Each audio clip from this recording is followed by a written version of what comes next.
My name's Tessa, I'm 25 now, and according to my mom, I've officially reached disappointment status because I'm not married, not engaged, not even close. This isn't new. My whole family has been circling the topic like vultures since I was 21. It started subtly. Comments like, "Have you met anyone?" Or, "Your cousin Emily's already thinking about baby number 2. Then it got more aggressive. Forwarded articles on fertility, unsolicited matchmaking attempts, and weird passive-aggressive Facebook tags about the joy of being a young wife.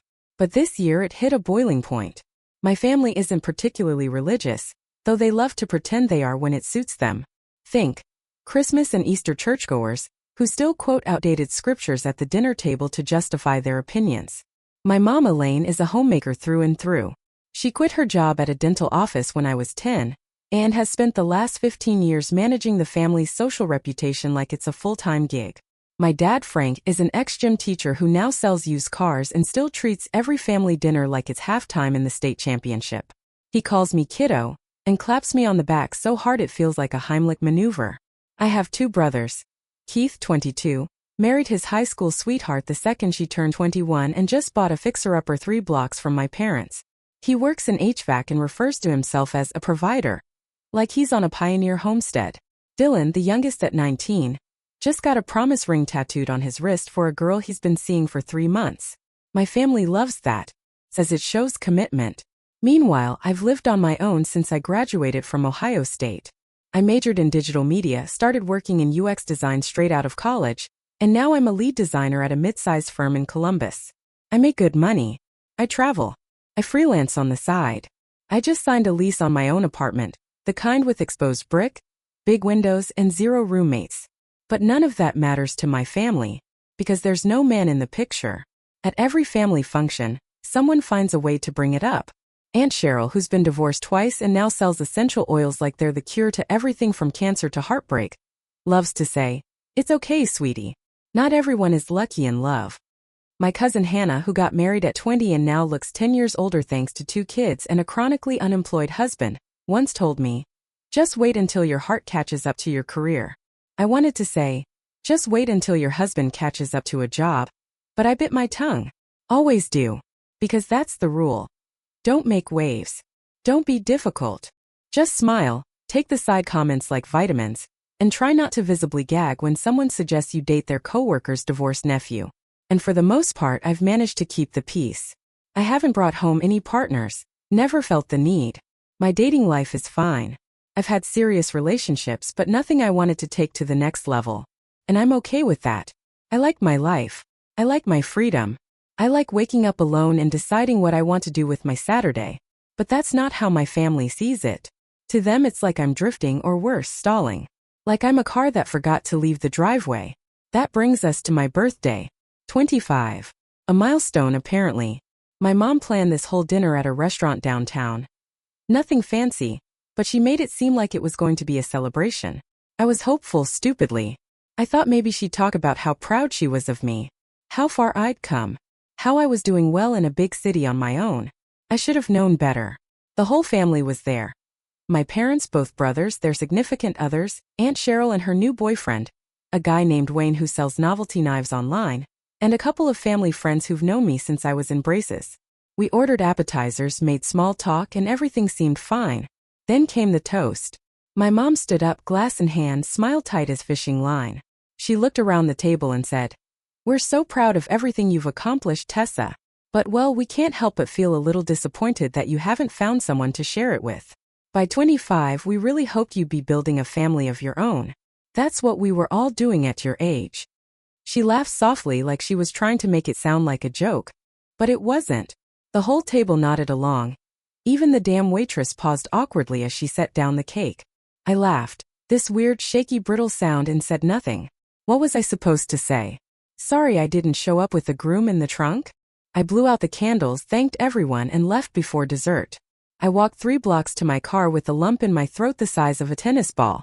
Not because I wanted a husband, but because it was so obvious that everything I'd done didn't matter to them. Not really. Not unless it came wrapped in a white dress. They didn't see the promotion. They didn't care about the apartment. They saw a missing puzzle piece and assumed the picture was broken. I went home, kicked off my shoes, sat on my cheap IKEA couch and cried until my head hurt. Then I stopped, wiped my face, looked around the little space I had carved out for myself. This life built from scratch, without help, without applause, and decided I wasn't going to let them define what success looked like for me. I didn't have a husband, but I had keys. And soon I was going to use them to walk into something that was entirely mine. The apartment I signed for was in an old converted warehouse just south of downtown Columbus, tucked between a dog grooming studio and a yoga studio that smelled like eucalyptus and regret. The building had those industrial-style hallways with metal piping running along the ceiling and cement floors that echoed every footstep. And I loved it immediately. It felt raw and real and unapologetically mine. The studio was modest, maybe 650 square feet, but it had massive windows that poured in morning light and a tiny balcony that overlooked a row of aging brick townhouses, the kind with crooked porches and lawn chairs left out year-round. It had exposed beams, a little kitchen that looked like it belonged in a Pinterest board, and floors that creaked like hell when I walked but never failed to remind me that I was home. And most importantly, it had silence. The kind of silence you earn. No roommates slamming cabinets, no brothers stomping around playing Call of Duty, no mom knocking on the door at 9 p.m. with a plate of cut fruit and a subtle interrogation about my love life. Just me and the hum of the fridge, and the city sighing outside my window. Signing the lease was surreal. The leasing manager, a woman named Valerie with giant glasses and perfect red nails, handed me the clipboard and said, "Congratulations." She didn't know the weight behind that word, but it still made my chest tighten. I signed my name, paid the deposit, and she handed me a single key fob on a plain silver ring. I stared at it for a second, longer than necessary. That little piece of plastic felt heavier than a diploma, more significant than any achievement my family had ever acknowledged. I took a picture of it without really thinking. Just my hand, my chipped navy blue nail polish, the fob gleaming under the leasing office's fluorescent lights. And for a moment I felt something shift. Not joy exactly. Not pride. Something quieter. Peaceful. Like I'd finally picked up the pen in a story someone else had been writing for me my whole life. On the drive back to my old place, I thought about the birthday dinner again. The look on my mom's face when she gave that little speech. That smile that wasn't really a smile. I kept replaying it over and over, trying to figure out if I was being too sensitive, or if she had genuinely meant to cut me down in front of everyone. I landed somewhere in the middle. She probably didn't mean to hurt me, but she definitely didn't care enough to avoid it. To her, disappointment wasn't cruel. It was corrective. A tool.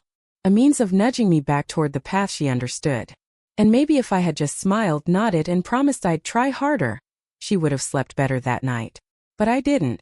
I left early. Quietly. Didn't even take my leftovers. A week passed. I started packing up my old apartment, bubble wrapping mugs, tossing out junk, realizing I'd collected way too many cables with no purpose. My roommates, both girls I knew from college, were supportive. Emily hugged me and said she was proud. Rachel made a joke about how she'd finally get to use my bathroom shelf. It was bittersweet. I'd miss them, sure. But I was ready. More ready than I'd ever been. Moving day came fast.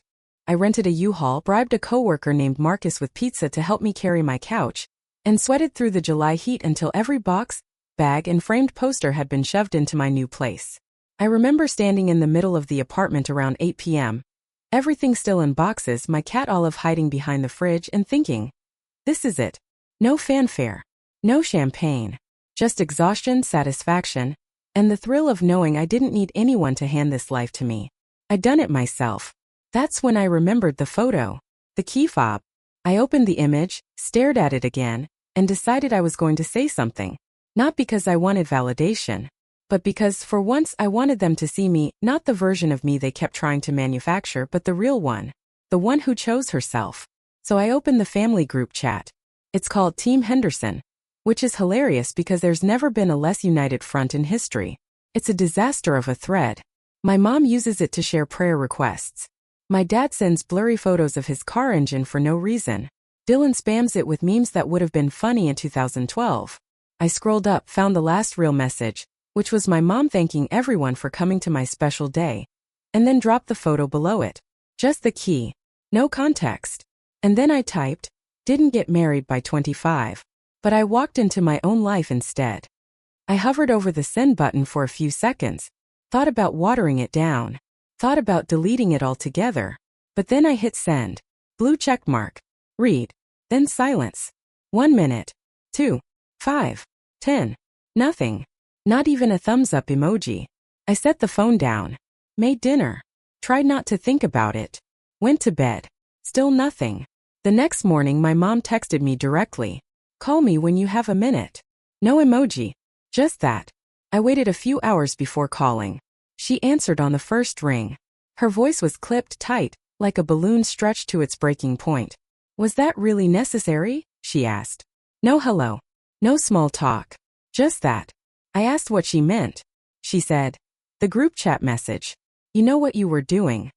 I told her I was just proud of myself. She snorted, actually snorted, and said, you don't have to throw it in everyone's face. I reminded her of what she said at the dinner. She said it wasn't meant to hurt. She was just being honest. Families have expectations, she added. And when someone chooses a different path, it affects more than just them. That sentence stunned me. Affects? I asked. How does me getting my own apartment affect you? She sighed this long world-weary sound and said, you know what I mean. It reflects on the family. People ask questions. They assume things. I wanted to laugh. I really did. The idea that my single status was somehow dragging the Henderson reputation through the mud was so absurd it almost felt like satire. But I didn't laugh.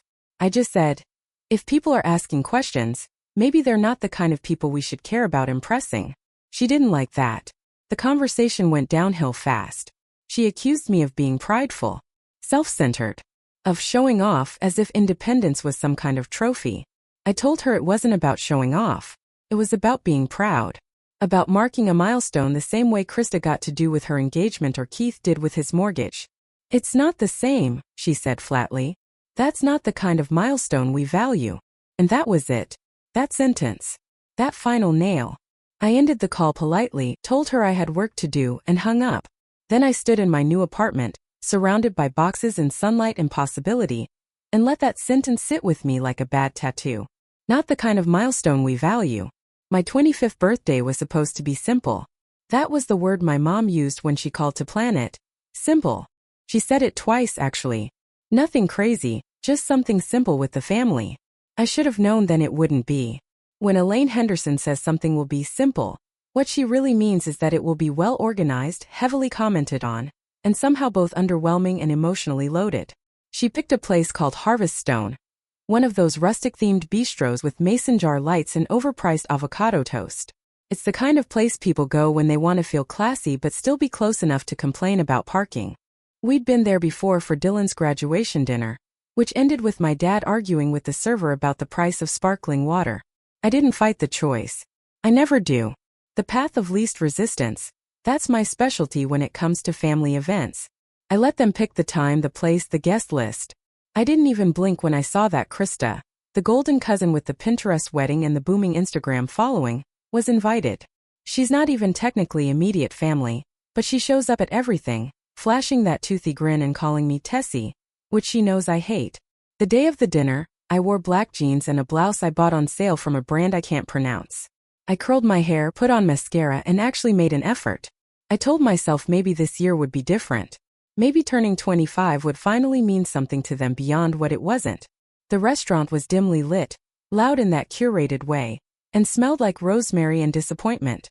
They had pushed together 2 long tables near the back, and when I walked in, half the group was already there. My dad waved me over like I was running a touchdown. My mom gave me a hug that smelled like lavender and judgment. You look tired, she said, which is mom speak for, you didn't contour your nose and I noticed. I sat between Dylan and my Aunt Patrice, who spent the first 10 minutes telling me about her new keto diet and her suspicion that her neighbor's dog is a racist. Everyone else talked over each other, passing menus, making comments about the weather, the traffic, the construction on I-71. Standard small talk. Until my mom tapped her glass with a fork and stood up. And then the noise died like a blown fuse. I just want to say a few words, she began, smiling like a local news anchor. We're all so proud of Tessa. She's accomplished a lot, graduated with honors, has a good job, lives in the city. She's independent. She said that last word like it had air quotes around it. The kind of word you use when describing a niece who breeds reptiles or a woman who wears fedoras unironically. But, she continued, and that's when I felt it, the shift, the subtle tightening in the room. We also worry. It's hard not to. At 25, most of us were already married, starting families, building a future with someone. She looked around the table, nodding as if collecting agreement. We know everyone moves at their own pace, but we'd be lying if we said we weren't a little disappointed. She actually used that word. Disappointed. Like I flunked a test or dropped out of school. We just want you to be happy, she added, which is the universal parent code for, we want you to do what we think happiness looks like. There was a beat of silence. A long one. Krista made a sympathetic face, the kind you'd give to a stray kitten in the rain. My dad chuckled awkwardly, then raised his glass and said, "To Tess. Like that fixed it. Like that made it better." I smiled because that's what I've always done. I nodded, raised my glass, and swallowed the lump in my throat with a sip of something that burned on the way down. Dylan nudged me and whispered, "Mom's just being mom." And I almost believed him. Almost. The rest of the dinner passed in a haze of surface conversation and forced laughter. I couldn't focus. My mind kept looping that one word, disappointed, like a broken tape. It was casual offhand, like she was just stating a fact. As if saying it softly made it less cruel. I didn't say anything then. I didn't call her out or make a scene.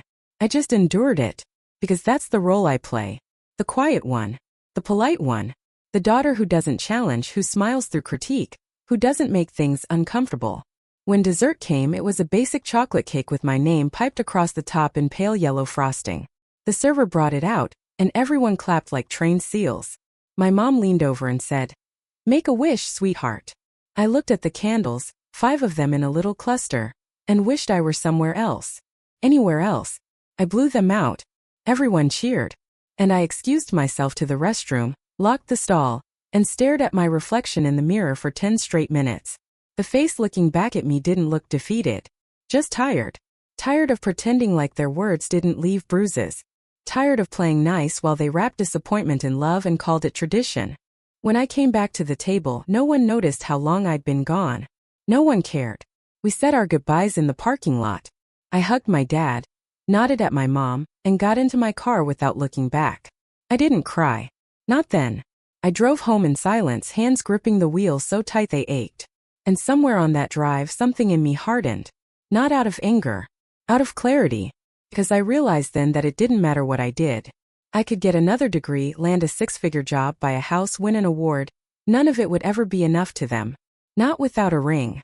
Not without someone standing beside me in a photo they could brag about at brunch. And if I wasn't going to be enough for them, I decided I was going to be more than enough for myself. That's when the idea came to me. The key. The photo. The message. It wasn't about pettiness. It wasn't revenge. It was truth. Simple, clean truth. If they weren't going to celebrate me for who I am, then I would do it myself. Alone maybe, but authentically. Fully. On my terms. The morning after that birthday dinner, I woke up in my half-packed apartment with a headache that wasn't quite a hangover but felt worse somehow. Like an emotional bruise lodged behind my eyes. Olive, my cat, was curled up in a laundry basket filled with clean clothes I hadn't put away. I stared at the ceiling for a long time, replaying the night before.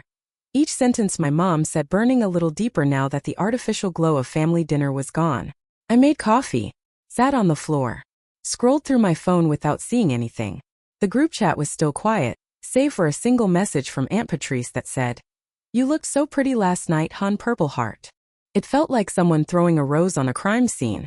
I sipped my coffee, staring out the window at the little courtyard where a squirrel was bullying a pigeon off a planter box, and decided I needed to leave the apartment. I needed noise that wasn't in my head. I grabbed my bag, my keys, and headed to the leasing office for the new place. Valerie, the leasing agent, greeted me like we were old friends even though she had no idea I was a ticking time bomb in jeans and a hoodie. "Paperwork's all good," she said, sliding a manila folder toward me across the counter. "All that's left is your key." She said it with a little ceremony, like she was handing over the torch at the Olympics. It was a key fob, simple, black, round, attached to a silver ring with a barcode sticker, and a little plastic tab with my unit number. I took it, stared at it. It felt anticlimactic for about half a second until it didn't, because the moment that fob touched my palm, I felt something shift. Something subtle but seismic. Like the final piece of something I didn't realize I was building. This wasn't just a key to a door. It was a key to myself. To space. To quiet. To autonomy. to the version of me that didn't shrink to fit inside someone else's box. I left the leasing office, walked out into the parking lot, and stood in the sun for a minute. The asphalt was hot beneath my sneakers, and the cicadas were screaming in the trees like they were warning me not to go back to who I'd been. I opened my camera, held the key in my hand, and took a photo. No filters. No staging. Just my hand, the key, and the edge of the building in the background. A clean, stark, quiet image. I looked at it for a long moment. Then I opened the family group chat. My thumb hovered. I hesitated. Not because I didn't know what to say, but because I knew exactly what I wanted to say and understood what it would cost. Then I typed, "Didn't get married by 25, but I walked into my own life instead." I attached the photo, hit send, and closed the app. No fanfare. No immediate fallout. Just a moment sealed in time. I slid the key into my jacket pocket and drove back to the old apartment. Emily was gone for the weekend, and Rachel was at brunch with some guy from Bumble, so I had the place to myself. I started packing again. Books into boxes. Dishes into bubble wrap. Clothes sorted into keep and donate piles. I moved methodically, almost robotically, until I worked up a sweat and filled 3 boxes without realizing it. Around 3 p.m. I checked my phone. The message had been read. No replies. Not even a thumbs up. The silence was worse than I expected. It stretched through the rest of the day, through the evening, through my sad dinner of microwave soup and crackers. It echoed louder than any insult could have. Around 9 p.m. My mom texted me directly. "Call me." 2 words. Command, not a request. I stared at it. Considered pretending I didn't see it. But I was tired of hiding. So I called. She answered immediately. "That was unnecessary," she said before I could even say hello. Her voice was low, clipped, not angry exactly. More like controlled, like she'd been practicing. "What was?" I asked, playing dumb because I wanted to see how she'd say it. "You know what?" she snapped. "The message. The picture. You embarrassed me." "Embarrassed you how?" I asked, calm. "I said I got my own place. That's not embarrassing. That's adulthood." "You did it to prove a point," she said. "You know how it came across. You were mocking what we value." That made me laugh. Not a big laugh. Not one I was proud of. Just a sharp exhale through my nose because wow. "No," I said. "I was celebrating what I value." "It's not the same," she said. "There's a difference between being proud and being spiteful." "I wasn't spiteful," I said. "I was hurt. You stood up in front of everyone and said I disappointed you. I didn't yell. I didn't make a scene. I just posted a photo." "You're twisting things," she said. "You always twist things to make yourself the victim." That one stung. I wasn't playing victim. I was finally calling her out. But she couldn't see that. She didn't want to. "You could have told me privately," she added. "We could have had a conversation." I almost choked on that. "Like the private conversation you had with me in front of 20 people over dinner?" I said. She was silent for a beat. "That was different," she finally said. "That was a family moment. It was supposed to be encouraging." "It wasn't," I said. "It was humiliating." Another pause. A longer one. Then she said, "This isn't how we do things, Tessa. You're trying to make a point with theatrics and it's childish." I closed my eyes. Counted to 3. "I'm not trying to make a point," I said. "I'm just living my life. If that feels like an attack to you, maybe you should ask yourself why." She didn't reply. The silence stretched again and I didn't fill it. Finally she muttered, "I need to go. I'll talk to your father." "Okay," I said. "Good night." I hung up before she could. I sat on the edge of my mattress, surrounded by boxes and half-folded laundry, and felt the adrenaline drain from my body. I didn't cry. I didn't scream. I just sat there blinking, until Olive climbed into my lap and purred like nothing had happened. The next few days were quiet. I finished packing. I moved. My friends helped me carry the couch, assemble a bookshelf, hang up a few prints on the wall. I bought a plant that I named Carl, because the apartment needed something alive that wasn't judgmental. I ate dinner on the floor. I lit a candle. I played a record I stole from a thrift store. And I sat in the silence of my own space, breathing like someone who had finally surfaced after being underwater. The family chat stayed silent except for a random meme from Dylan about raccoons and trash cans. No one mentioned the photo. No one asked about the move. No one said congratulations. And for the first time in my life, their silence didn't feel like a punishment. It felt like permission. Permission to stop seeking approval from people who only cheer for versions of me they recognize. I looked around at the room, my couch, my coffee table, my chipped mugs, my weird plant, and felt something I hadn't in a long time. Not rebellion. Not vindication. Just freedom. For the first week after I moved into the new apartment, the silence from my family was so thick it felt like a second layer of insulation in the walls. No texts. No calls. No group chat chatter about Dylan's new tattoo or Aunt Patrice's keto updates, or even Krista's latest engagement photo shoot. I didn't expect a parade, but I guess I thought maybe anyone would acknowledge what I'd done, even with just a thumbs up emoji or one of those awkward, "so proud of you" texts that sound more like afterthoughts than emotion. But there was nothing. It was a vacuum. At first, I kept checking my phone obsessively, like I'd missed something, like the message failed to deliver, or I'd somehow sent it into a void. But no, it was there, sitting quietly in the chat, time-stamped and read, with my photo and my one-liner hanging in the digital air like a note slid under a locked door. It was the loudest kind of quiet I'd ever experienced. And then the murmurs started to seep in from the edges. Not from my mom or dad, no, they were keeping their Cold War strategy airtight, but from the extended branches of the Henderson family grapevine, which is sprawling, nosy, and deeply incapable of minding its own business. The first ping came from my cousin Mason, who DM'd me on Instagram with, "Damn, you got your own place? Respect." That was it. No emoji. No follow-up. But it told me people were talking. Because Mason doesn't message anyone, unless he's either trying to borrow money or stir up drama. A day later, I got a message from Kelsey, one of my second cousins in Kentucky I hadn't seen in 3 years. She said, "Hey, just wanted to say I think it's really cool what you did. Not everyone gets it, but I do." I didn't ask what she meant by it, because I already knew. The next day, I ran into someone from my old church while grabbing groceries. Her name was Megan, and she used to babysit me when I was like 8. We hadn't spoken in years, but she smiled in that weird, too sweet way and said, "Your mom mentioned you moved out on your own. That's brave." I smiled, nodded, said thanks, and left my cart half full in aisle 6 just to get away from the awkward tension of her gaze. Brave. Like I'd gone off to war. Like I was out here storming the beaches of Normandy with my lease agreement and IKEA hex key. Every interaction like that just layered on the reality of what was happening. They weren't just silent. They were processing, whispering, reframing the narrative in hushed tones over coffee and casseroles. And the worst part? None of them were reaching out directly. They were forming their opinions behind closed doors, adding my name to conversations I wasn't invited to. One afternoon, maybe a week and a half into the move, I broke down and called my brother Keith. He answered on the third ring, sounding surprised but not unfriendly.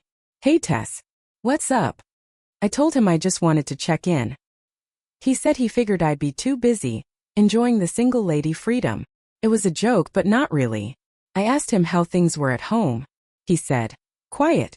You stirred things up though." I laughed dryly. "Did I?" "You know you did," he said. "Mom's been going around sighing like you died.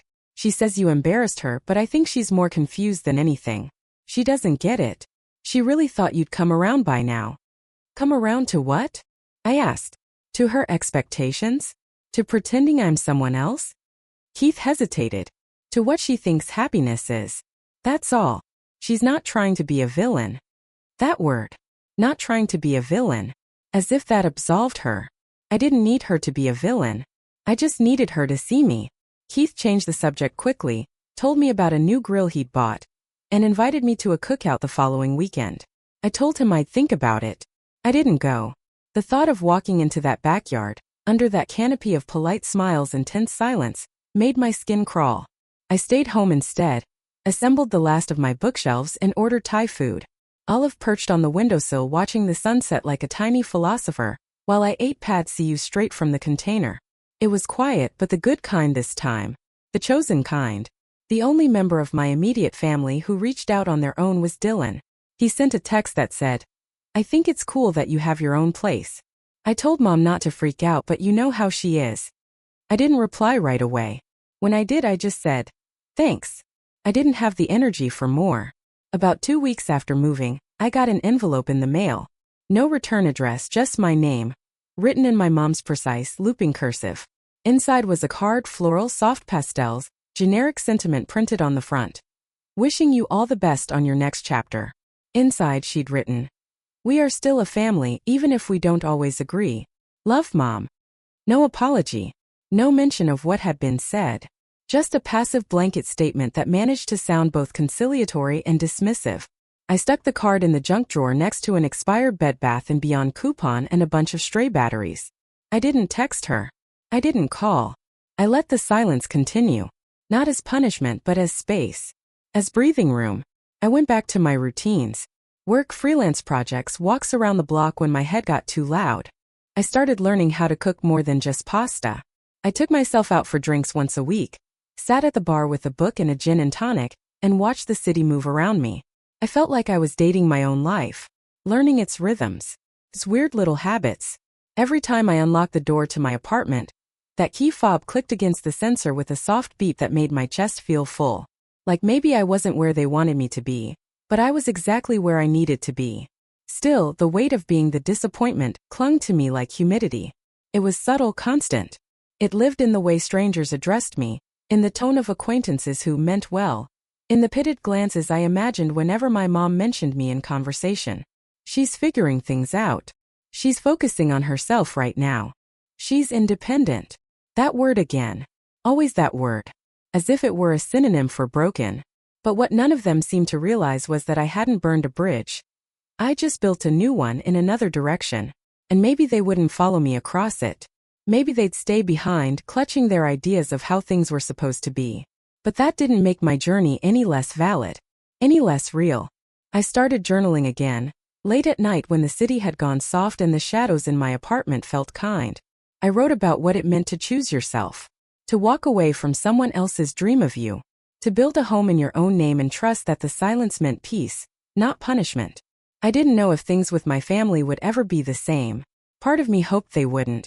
Not if the old way meant erasing parts of myself just to be invited to the table. I didn't want conditional love anymore. I wanted recognition, respect, the kind that doesn't come with a ring requirement. And if I had to be the one to draw that line, then so be it. At least it would be mine. It happened the way those moments always seem to happen in my life. Not with some dramatic monologue or stormy confrontation, but on a Sunday afternoon in late August, hot enough to make the sky look like it was holding its breath.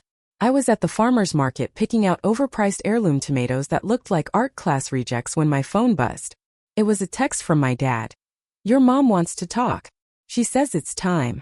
Come by for dinner tonight. Just you." No emoji. No punctuation beyond the period that somehow felt like a threat. I stared at the message, standing there between a barrel of cucumbers and a booth selling hand-poured soy candles that all smelled like disappointment and laundry. I didn't answer right away. I wandered a bit, bought some sourdough bread I didn't need, and sat on a bench next to an old man feeding crumbs to pigeons who looked like they owed him money. I debated what to do. I hadn't seen my parents in person since the birthday dinner.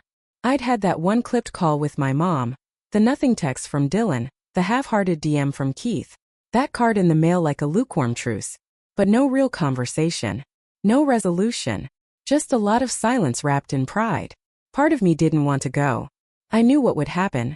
I'd walk into the same house I grew up in, sit at the same table where my knees used to knock against the underside, and listen to my mother find a way to say "I love you," without actually saying it, with 10 extra scoops of guilt and a side of obligation. But another part of me, the one that still remembered how she used to braid my hair before school and call me little soldier, when I scraped my knees, wanted to go. If only to see if anything had changed. If only to see if she was willing to see me now. Not the version of me she kept building in her head, but the real one. I texted back, "I'll come by around 6. The drive there felt longer than it was. Every street looked the same as it always had, every house a time capsule. I passed the park where I once broke my wrist falling off a slide, and the corner store where I used to buy popsicles with loose change. The familiar sights felt warped somehow, like I'd outgrown the whole town without anyone noticing. My parents' house was exactly the same. Beige siding, white trim, neatly trimmed hedges, and a flag flapping in the breeze like it was trying too hard. I parked in the driveway. My dad was mowing the lawn shirtless, his stomach sunburned and his flip-flops dusty. He waved at me with one hand while holding a red Solo cup in the other, like I was a neighbor stopping by for a beer. I waved back, not sure whether to laugh or cry. I walked inside and was hit with the smell of garlic bread and pot roast. My mom was in the kitchen, stirring something with mechanical precision, wearing her usual apron that said, "Kiss the cook," even though no one ever did. "Hey," I said. She turned, wiped her hands on the apron, and offered a smile that didn't quite reach her eyes. "Hi, sweetheart." No hug. No air kiss. Just that half smile and a nod toward the dining room. "Set the table?"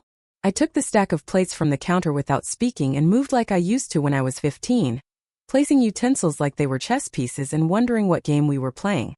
We ate mostly in silence, except for the clink of forks and the occasional question from my dad about the weather in Columbus, as if I lived on another planet. My mom served seconds even though no one asked. Her way of filling the air, I guess. After the plates were cleared and the dishwasher was loaded, she finally sat across from me at the table, her posture straight, hands folded like she was about to testify. "I've been thinking about what you said," she began. No preamble. No easing into it. Just a flat statement that felt like a test. "About your life. About your choice." I nodded, waited. "It's not what I pictured," she continued. "When I imagined your future, I saw a family. A husband. Kids. A house near ours. That's what I know. That's what I understand." I could hear the words she wasn't saying, the aching behind them, the confusion, the fear. "But I also know that I can't hold you to my dreams," she added. "You're not me. And I'm sorry if I made you feel like you weren't enough just as you are." I didn't expect that. Not from her. I sat still, blinking slowly, not trusting it fully yet. "You're strong, Tessa," she said. "Braver than I ever was. You went out and built something on your own, and even if I don't always understand it, I see it now. I see you now." She reached across the table and touched my hand. Her fingers were colder than I remembered. "Older. I miss you," she said. "Even when you're here, I've missed you. I don't want to lose you just because I don't know how to let go of my expectations." I swallowed hard. My voice came out softer than I meant. "I didn't need you to agree with everything I did. I just needed you to respect it." She nodded. Slowly. "I'm trying," she said. "I really am." We sat like that for a while. My dad came in with a beer and sat down without saying much. Just gave me a thumbs up like he was too old to talk feelings but wanted me to know he wasn't mad. It was weirdly perfect. My mom packed up leftovers in Tupperware I hadn't seen in years and insisted I take them even though I'd said I had groceries. It was her love language, I guess. Feeding people and trying not to say what she really felt too directly. As I was leaving, she hugged me. Really hugged me this time. Tight and real and slightly too long. "You're always welcome here," she said. "No matter what path you're on."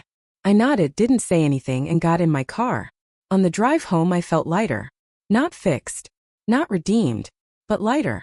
Like maybe there was space for who I was in their world now, even if it wasn't the space they originally built. When I got back to my apartment, I unlocked the door with the key fob and stepped inside. The soft beep greeting me like a gentle voice. Olive me out from the windowsill, and I dropped the Tupperware on the counter, still warm. I stood in my living room, staring at my messy couch, my stack of books, my overwatered plant, and felt something settle in my chest. I didn't win anything that night. There wasn't a grand gesture or a hallmark ending. But I'd been seen. Finally. For who I was. And that was enough for now. It was strange how quickly things started to shift after that dinner. Not dramatically, not like a light switch flipping on, but more like the slow, tentative turn of a dimmer, barely noticeable at first but unmistakably happening. The next day, my mom texted me a photo of a tomato plant she was growing in the backyard. No caption, just the image, followed an hour later by a message that said, "Do you remember how you used to name the vegetables?" I did. I used to name every tomato in the garden something ridiculous. Sir Squeeze-a-Lot, Lady Plump, King Ketchup, and she'd roll her eyes while secretly smiling behind her gardening gloves. I replied, "Looks like Gerald is thriving." And she responded with a thumbs up and a tomato emoji. That was how it began. A quiet thaw. A series of messages that weren't about fixing anything. Just remembering the good parts we'd both buried under years of miscommunication. I started getting texts from Dad too, random stuff mostly. Photos of a bird feeder he'd put up. A short video of the cat that hung around their garage. A meme so pixelated it made my phone cry. One day he sent a blurry photo of the kitchen table and said, "Your mother made stew. We miss your sarcasm at dinner." It was the closest thing to a dinner invitation he'd ever texted in his life. I didn't respond right away. I needed space still. But I started to feel like the walls were less solid. like we were all slowly relearning each other. Meanwhile, in my own life, things were blooming. My job was hitting a sweet spot. Projects were lining up, clients were happy, and I was finally mentoring someone on the team, a girl named Alicia who reminded me so much of myself at 22 that it scared me. She was full of questions and nervous energy and constantly apologized for things that weren't her fault, and I kept telling her, "Stop saying sorry. Start saying what you need." And every time I said it, I felt like I was also talking to myself. My apartment started to look lived in. The books found their shelves. The artwork made it to the walls. Olive claimed every patch of sunlight like she owned the lease. I hosted a few friends for wine nights and movie marathons, and no one asked me when I was getting married or what my 5-year plan was. We just existed together comfortably, no roles to play, no expectations to perform. It was liberating in a way I hadn't expected. To build something that wasn't reactionary. That wasn't me proving a point. Just living. Choosing. One morning I woke up and realized I hadn't thought about the birthday dinner in over a week. It didn't sting anymore. It just was. A chapter. Not the ending. Around that time I got an email from my mom. An actual email. Subject line. Family recipe book. Your copy. Inside was a scanned PDF of every family recipe she'd guarded with the intensity of a CIA operative for the last 20 years. Her lasagna, the Sunday pot roast, the Christmas cookies that required 12 steps and a blood pact.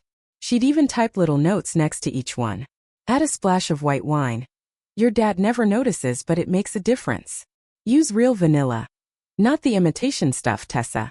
I stared at the screen for a long time, tears pricking the corners of my eyes. It was more than recipes. It was a gesture. Passing down. An invitation to remain a part of the family in a way that made room for me as I was, not who I used to be. I printed it. Bought a binder. Labeled it. Put it on the shelf next to my cookbooks. It felt like reclaiming something I didn't know I'd lost. The next weekend I cooked the lasagna. Invited Rachel and Emily over. We sat on the floor with our plates, drank cheap wine, and talked about everything and nothing. The lasagna turned out a little watery, but they ate every bite. I sent a photo of it to my mom. No caption. She replied 5 minutes later with, "Not bad for your first try. Proud of you." I smiled. It wasn't perfect, but it was enough. Not long after that, Krista tagged me in a photo on Instagram. Her and her new husband standing in front of their house, holding keys. The caption said, "Officially homeowners. Our forever starts now, house with garden ring sparkles." I stared at the photo for a second, felt the old reflex rise up, that sense of competition, the implicit comparison, the measurement of timelines and milestones. But it didn't stick. Slid right off. I double-tapped it. Moved on. Because her version of forever wasn't mine. And that was okay. Mine looked like a quiet apartment, a freelance side gig I was actually excited about, a cat who kept knocking over plants, a new set of measuring cups, and a phone that no longer buzzed with judgment but with cautious reconnection. Even the family group chat came back to life slowly. Aunt Patrice sent an inspirational quote. Dylan posted a video of a guy falling off a trampoline. My dad sent a blurry photo of his grill and wrote, "Still works." And then one evening my mom posted a message that read, "Just wanted to say how proud I am of all of you, in your own ways." That was it. No grand apology. No direct reference. But everyone knew what she meant. I didn't reply. I didn't need to. It was enough. Some nights when I couldn't sleep, I'd go sit on the little balcony with a blanket and a cup of tea and just look at the lights of the city. Think about how small choices ripple. How one photo of a key turned into a conversation that rewrote a dynamic. It didn't fix everything. We still avoided certain topics. There were still moments where I'd hear the tension in my mom's voice when I mentioned dating casually or skipping Thanksgiving because I had a project due. But the difference now was that the love felt less conditional. More flexible. Like maybe she was finally starting to understand that success didn't look one way. That I wasn't a loss just because I didn't follow the blueprint. That I was building something valid, strong, maybe even beautiful. And maybe that key wasn't just for my apartment. Maybe it had unlocked something in all of us. It was late October when the final question came, and I don't mean a final conversation-ending question, but the kind that settles deep inside your chest and asks not for answers but for honesty, real, unfiltered, unpolished truth. The trees in Columbus had turned that fiery orange that made the air feel like it hummed with possibility, and I was walking back from the corner coffee shop with a maple latte and a pumpkin muffin I hadn't intended to buy, earbuds in, scarf trailing behind me, when my phone buzzed with a text from my mom. If you're free this weekend, I was thinking we could bake together, just us like old times. It was simple, kind, no strings, no traps. And I said yes before my brain could feed me reasons to say no. That Saturday I drove back. Not with dread or nerves, but with a strange kind of curiosity. Like I was walking into a house I'd seen before but never explored properly. My mom had already laid out everything when I arrived. Flour, eggs, sugar, the cookie cutters shaped like stars and leaves, 2 aprons, hers with sunflowers and mine with paint stains from 3rd grade art class. She didn't try to make it symbolic. She didn't say anything dramatic or reference how far we'd come. She just smiled and handed me a whisk, and we got to work like it was the most natural thing in the world. We didn't talk about marriage or jobs or expectations. We talked about Olive and the way she knocks things off shelves just to watch them fall. We talked about the new neighbor who mows his lawn at 7 a.m. on Saturdays. We talked about what it felt like to grow up in the same house with different versions of love hanging over our heads.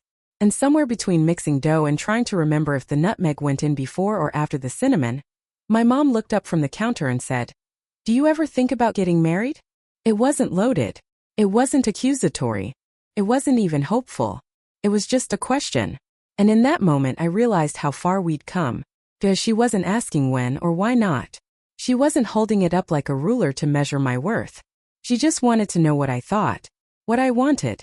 So I paused, wiped my hands on a towel, leaned back against the kitchen island and said, "Sometimes. Maybe. But not for the reasons you think." She didn't speak. Just waited. So I went on. "I don't want a wedding because it's expected. Or because someone else's clock is ticking. If I do it, it'll be because I've found someone who feels like home, not a checklist. Someone who wants to build something with me, not just fit me into their structure." My mom nodded, slow, the way people do when they're processing something that doesn't match what they were raised to believe but still makes a strange kind of sense. "I didn't think about it like that," she said softly. I smiled. "That's okay. I didn't either until I stopped trying to meet other people's timelines." We finished baking. The cookies came out a little overcooked, the way hers always did when we talked too much. She packed some for me to take home, tucked into an old tin shaped like a snowman that had once held sewing supplies. As I was leaving, she walked me to the door and handed me something wrapped in tissue paper. "For your apartment," she said. I unwrapped it in the car. It was a framed photo of me as a kid, about 7, sitting cross-legged on the front porch, holding a book and scowling into the sun. On the back, she'd written, "You always knew how to be on your own. I'm just finally learning how to see the strength in that." I sat in the driveway for a while after that, not crying exactly, but sitting in that space between memory and movement, where forgiveness isn't about words but about the quiet rebuilding that happens when people start to hear each other. When I got back to my apartment, I hung the photo next to the front door. Not because I needed to remember being a kid, but because it reminded me that I'd always had this in me, this independence, this clarity, this quiet certainty that I could build a life on my own terms. A few days later, Rachel and Emily came over for our usual wine night, and we ended up talking about the idea of arriving. What does it mean to feel like you've arrived? When do you know you're living the life you're supposed to be living? Emily said it's when you stop chasing someone else's version of happiness. Rachel said it's when you find contentment that doesn't come with qualifiers. And me? I thought for a minute. Then I said, it's when you stop waiting for permission. And I meant it. That photo of the key, the one I'd sent to my family group chat, it was still saved in my phone. Still there. Tucked between screenshots of memes and recipes and flight confirmations. I looked at it sometimes. Not because I needed to prove anything anymore, but because it marked the day I stopped letting someone else's disappointment define me. The day I walked into my own life, literally and metaphorically. I hadn't gotten married by 25. I hadn't moved back home or started a family or followed the script that had been waiting for me since I was old enough to hold a flower girl basket. But I had built something. A space. A voice. A version of myself I could stand beside without flinching. And now, with every little decision, from the groceries I bought to the work I said no to, I was writing my own rules. I was building a life that wasn't about proving anyone wrong. It was about proving to myself that I was right to trust my own compass. One morning I woke up early, earlier than usual, just before the light really hit the windows. I made coffee, sat on the balcony with Olive curled around my ankles, and let myself breathe in the stillness. I thought about everything that had happened. The toast at dinner, the photo, the silence, the conversations, the rewrites. And then I asked myself the question, Not the question my mom asked, but the real one. The one that lived underneath it all. Was it worth it? Was it worth the fight? The discomfort, the distance, the confrontation, the loneliness that sometimes followed even when you knew you'd done the right thing? I didn't hesitate. Yes. 1,000 times yes. Because I didn't just get an apartment. I got a life that looked like me. I didn't just stand up to a family's expectations. I stood up for the parts of myself I used to apologize for. I didn't get married by 25. But I found something better. Myself. And every time I unlock my front door and step into this space I've made, this life I've chosen, I remember that. I remember that the milestones that matter are the ones you mark in your own handwriting, on your own time. So if anyone still thinks I missed a deadline, they're wrong. I didn't miss anything. I arrived. On time. On purpose. Just me. Keys in hand. Whole.